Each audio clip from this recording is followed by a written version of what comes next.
भारत में कुछ दिनों पहले मैंने एक सुर्खी आपके सामने रखी थी। कहा था कि क्या भारत को गुलाम बना रहा है जियो। यह शब्द मैंने इसलिए यूज किया था कि जियो जो आया बहुत सस्ते दाम पर था, वो आकर के बहुत तेजी से भारत में फैला। आया तो फ्री में ही था ना, प्रेडेटरी प्राइसिंग लाया था, मुफ्त का सा व्यापार करके आया था। लेकिन आते ही इतना तेजी से फैला कि सबसे पहले उसने भारत की कंपनियों में बीएसएनएल को टक्कर मारी। उसके साथ साथ बहुत सारे और जितने भी हमारे प्राइवेट प्लेयर्स थे, उन प्राइवेट प्लेयर्स को टक्कर मारी। मार करके जबरदस्त तरीके से मार्केट कैप्चर किया। मार्केट कैप्चर करके एकदम जाके टॉप पर खड़ा हो गया। ऐसा टॉप पर खड़ा हुआ कि उसके बाद तय होगा कि अब मार्केट की रेट क्या होंगी। मार्केट में एयरटेल, वोडाफोन जो उसके कॉम्पिटिटर्स थे, पहले उन्होंने उसी के देखा देखी रेट घटाई। अब जब जियो फिर से रेट बढ़ाने लगा तो ये सब लोग इसके अनुसार रेट बढ़ाने लगे। इसी को ध्यान में रखते हुए हमने कहा था कि बाजार में यह विशेष प्रकार की व्यवस्था मोनोपोली कहलाती है, एक अधिकार प्रकार का मार्केट कहलाता है, और यह किसी भी प्रकार से किसी देश के लिए अच्छा नहीं है। हमारे जैसे लोकतांत्रिक देश में जहां सरकार के द्वारा हमारे हितों की सुरक्षा की गारंटी है, ऐसी स्थिति में हमारे देश में एक तरफ टेलीकॉम और अब दूसरा सीमेंट उद्योग इसी तरफ बढ़ता हुआ दिखाई दे रहा है। मेरे प्यारे साथियों, किसी भी व्यक्ति की सबसे बुनियादी आवश्यकताओं में होता है रोटी, कपड़ा और मकान। अब ये जो मकान है ये बनता है मेजर एलिमेंट सीमेंट से, रोड़ी से, पत्थर से, ईंट से, सरिये से। लेकिन इसी में सीमेंट का बहुत बड़ा महत्व है, क्योंकि जब आपका मकान बनना होता है तो आप तय करते हैं कि घर में कौन सा सीमेंट आप यूज करेंगे। भारत सरकार जब अपने बजट में यह घोषणा करती है कि इस साल के बजट में इंफ्रास्ट्रक्चर पर 1,11,111 करोड़ खर्च होंगे, तो इंफ्रास्ट्रक्चर असल में बनेगा क्या?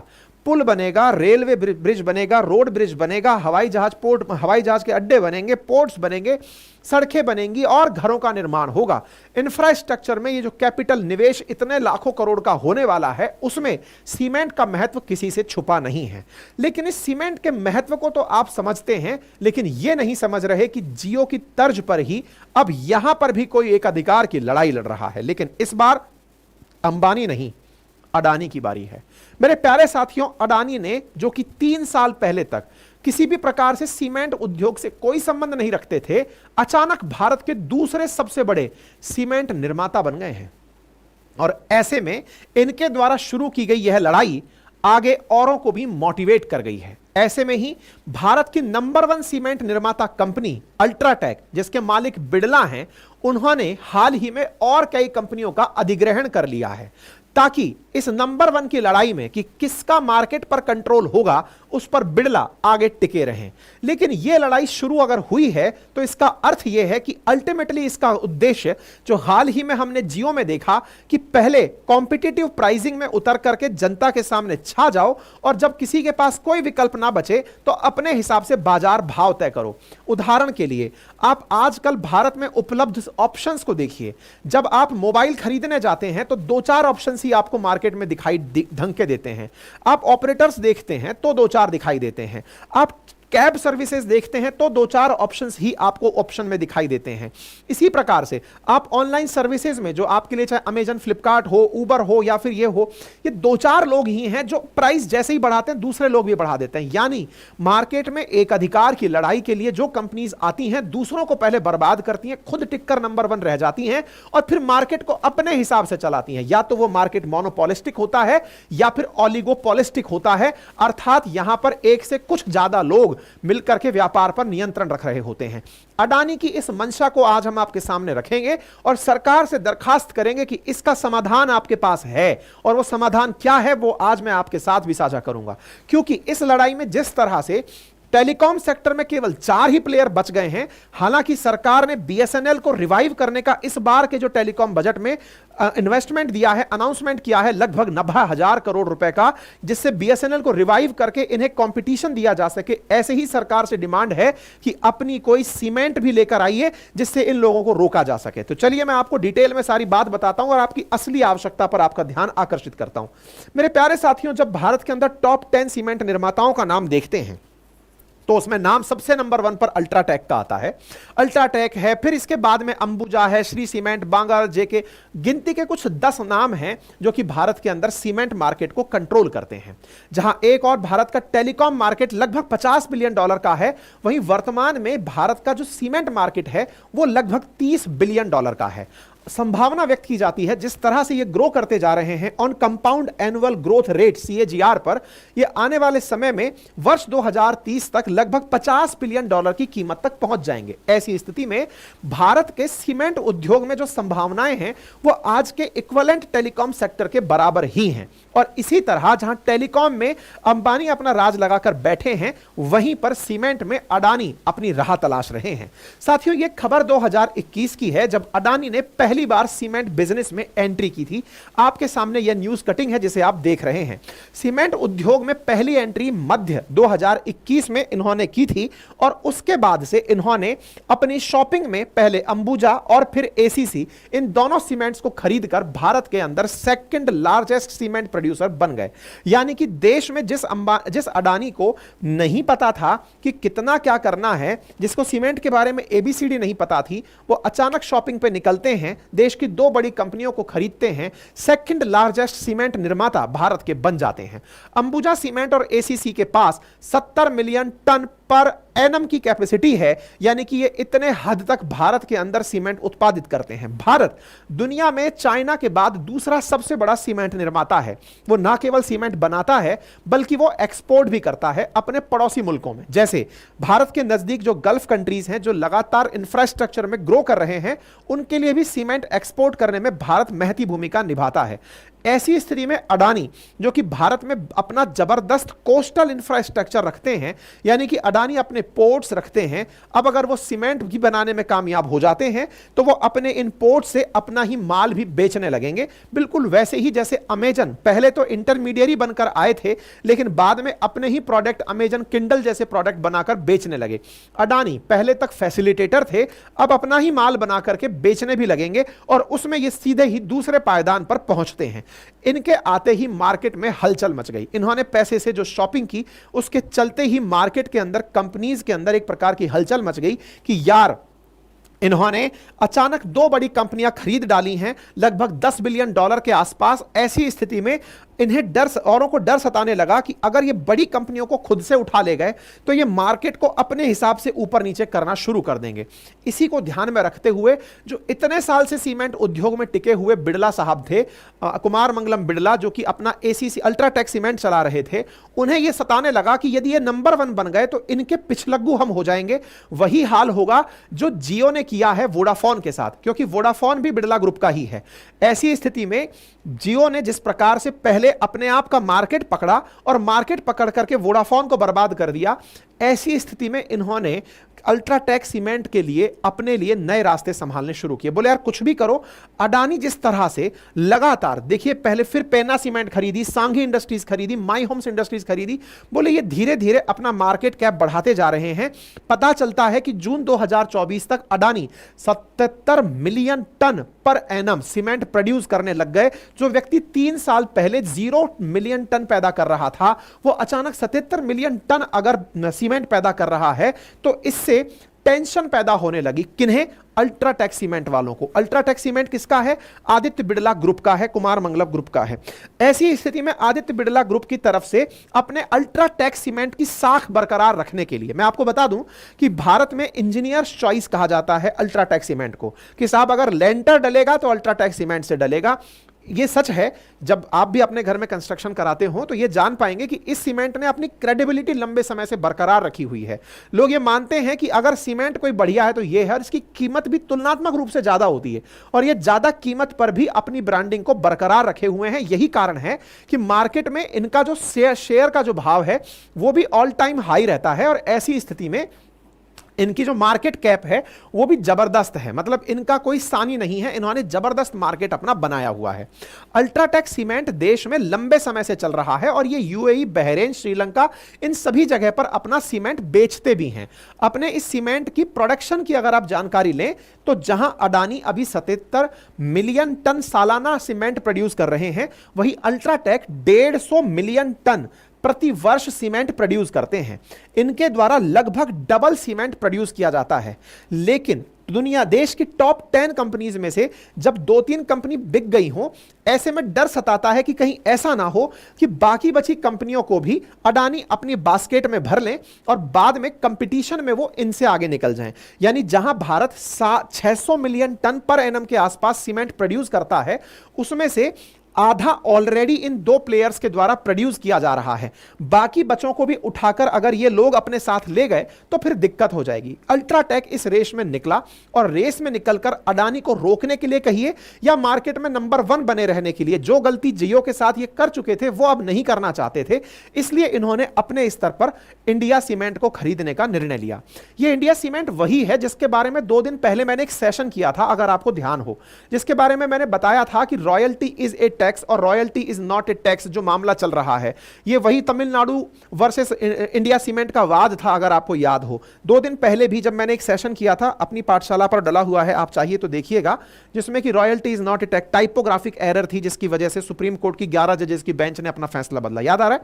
उस इंडिया सीमेंट का पहले इन्होंने कुछ हिस्सा परचेज किया और अब पूरी तरह से उसका मेजॉरिटी स्टेक परचेज कर लिया है, और ऐसा करके आपने अपनी और कैपेसिटी बढ़ा ली है।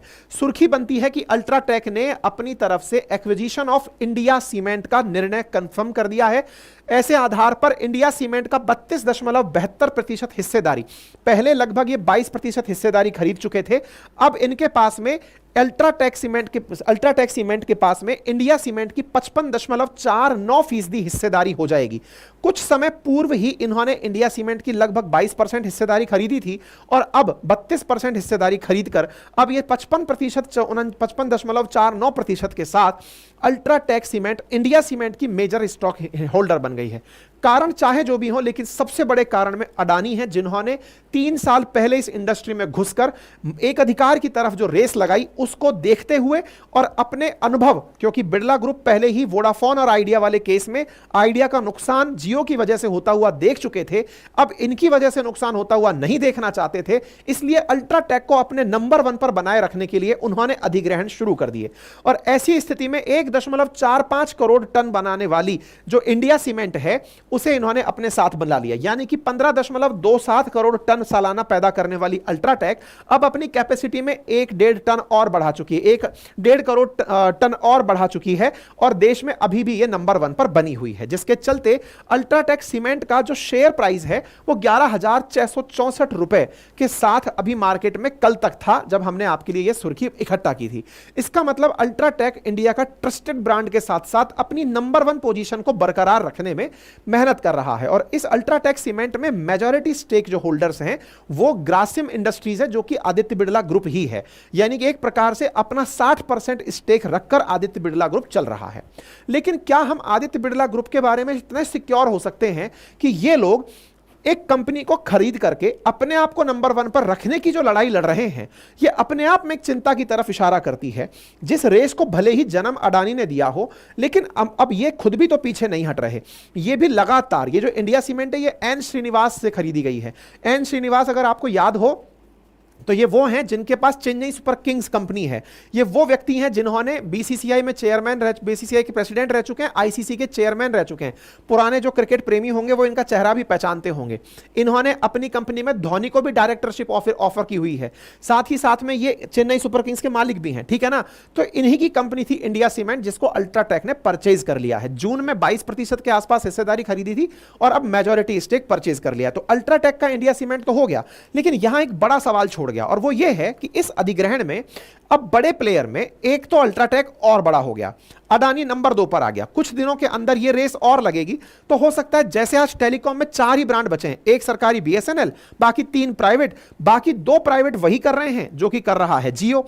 ऐसी स्थिति में चलो बीएसएनएल पर सरकार ने दांव खेलकर, क्या दांव खेला, इस बार के बजट में लगभग 90,000 करोड़ रुपए उसको दे दिए, ताकि ले भाई तू तेरा रिवाइवल कर, ताकि इस प्राइवेटाइजेशन को हम रोक सकें। ये लोग अपने हिसाब से देश चला रहे हैं, इसको रोक सकें। लेकिन हमारे पास सीमेंट में कौन सा ब्रांड है, सरकार के पास में सीमेंट में क्या अल्टरनेटिव है जिसको ला करके इन लोगों को रोका जा सकता है।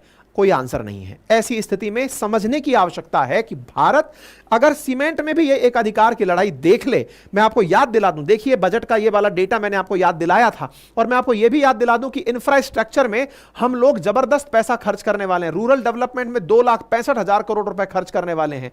आप विचार करिए कि जब बजट में इतना सरकार खर्च करने वाली है, तो ऐसी स्थिति में आने वाला समय कहीं ऐसा ना हो जाए कि सीमेंट के अंदर कुछ ही लोग रहें और वो इस मेजर बजट के हिस्से को खा जाएं।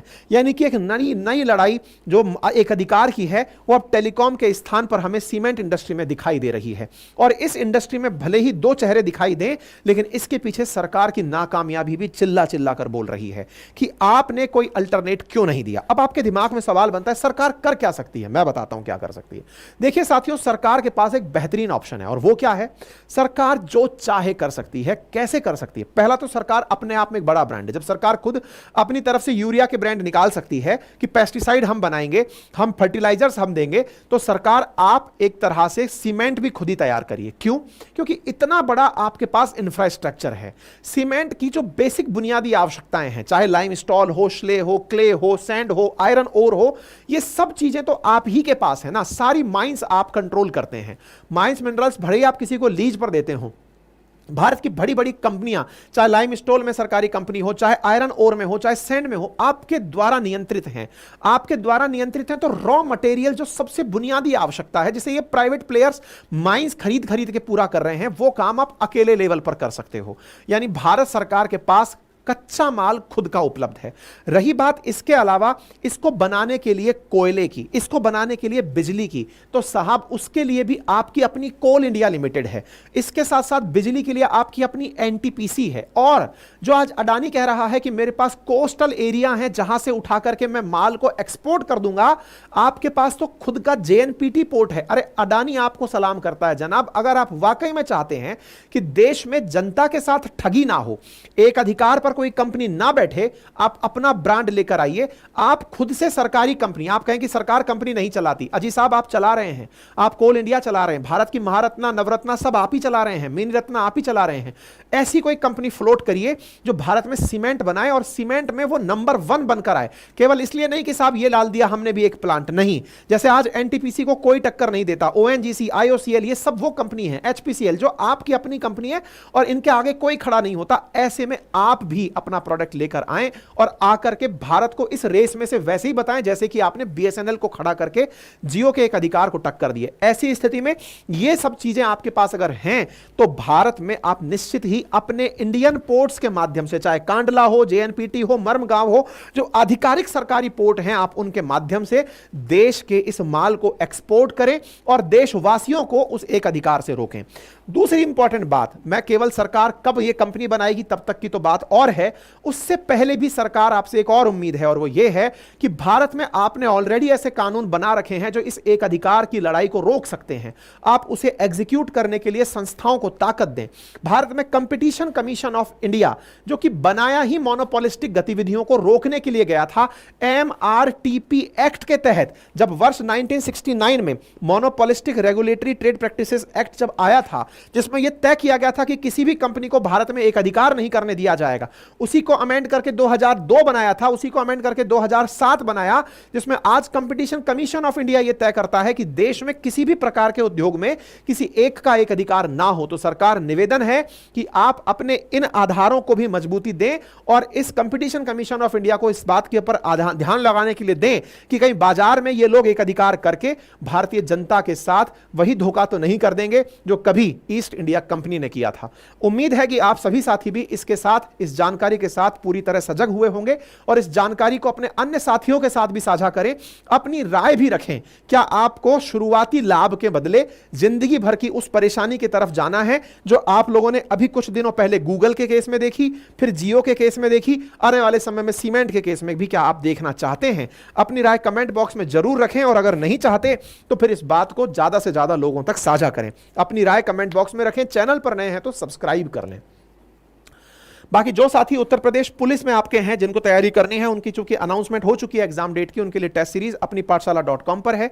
हमारे कोर्सेज जो कि इकोनॉमिक्स में आपकी समझ को मजबूत करे, ताकि आपको ये समझ में आए कि अल्टीमेटली कैसे मोनोपोली होती क्या है, कैसे काम करती है। उसके लिए हिस्ट्री, ज्योग्राफी, पॉलिटी, इकोनॉमी के कंप्लीट सेशंस हमारे उपलब्ध हैं अपनी पाठशाला एप्लीकेशन पर, जिन्हें आप यूज़ कर सकते हैं। साथ में हमारे हैंड रिटन मटेरियल नोट्स उपलब्ध हैं, जिन्हें भी आप एप्लीकेशन अपनी पाठशाला .com से और अपनी पाठशाला एप्लीकेशन से मंगा सकते हैं।